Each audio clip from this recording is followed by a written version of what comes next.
আসসালামু আলাইকুম।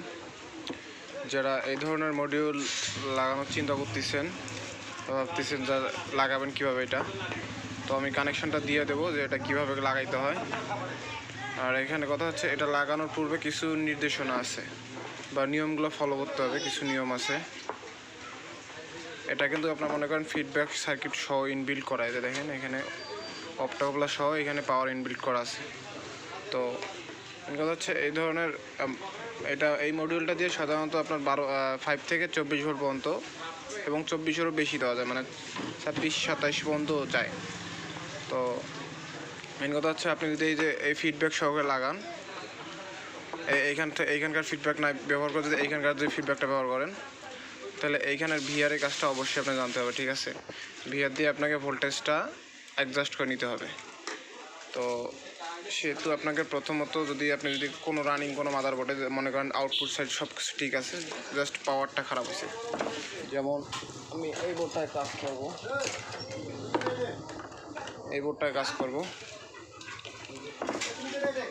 এই বোর্ডটার এই ফ্রিকোয়েন্সি জেনারেটর আইসিটা খারাপ আছে, ঠিক আছে? এটা খারাপ, যার কারণে এই পাওয়ারটা ফ্লাকচুয়েট, মানে ভোল্টেজ কমা বাড়া আছে সমস্যা। তো এটা চেঞ্জ করার পূর্বে, মানে এটা তো আর পাবো না, তো যদি নতুন কোনো পাইতাম তাহলে লাগাই দিলে হয়তো হইতে পারতো, কিন্তু যেহেতু নাই সেহেতু এটা লাগাবো। এখন এই মডিউলটা লাগাবো আমরা, 24 ভোল্ট মডিউল লাগাবো। তবে এখানে যেহেতু আমরা জানি না যে ভিআরটা কততে সেট করা আছে, তো এটা লাগানোর পূর্বে আমরা এইখানের যে কোনো একটা স্ক্র্যাপ বা বাজেয়াপ্ত কোনো একটা মাদারবোর্ডে লাগাই নিয়ে টেস্ট করবো আগে, যে আসলে মডিউলের ভোল্টেজটা ঠিক আছে কি নাই।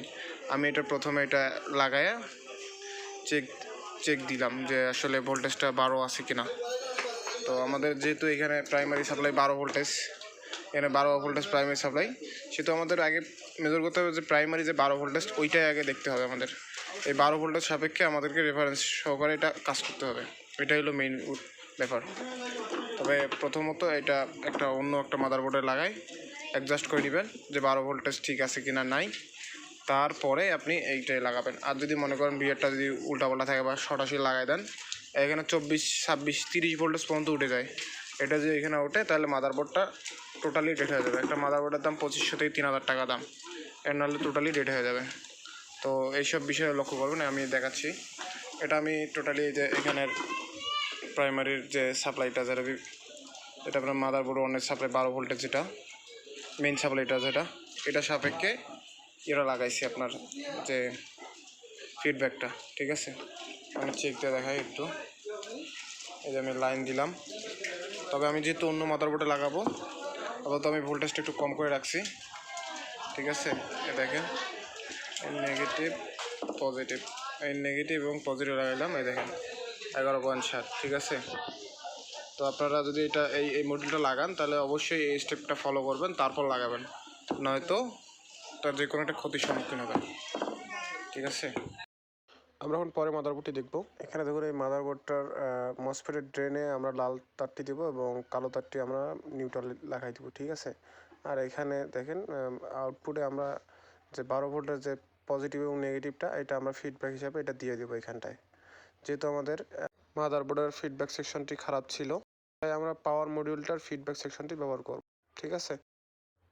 প্রিয় ভিউয়ার্স, রেজাল্ট আপনাদের সামনে এখন দেখুন। এখানে দেখেন লাইট জ্বলতেছে, তার মানে আমাদের পাওয়ারটা সম্পূর্ণরূপে ওকে, এবং দেখুন ব্লু স্ক্রিন, ঠিক আছে বন্ধুরা?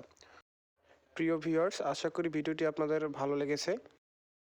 যদি ভিডিওটি ভালো লেগে থাকে তাহলে আপনাদেরকে বললাম না, আপনারা কি করবেন আপনারা অনেক ভালো জানেন। আপনাদের সকলকে ধন্যবাদ।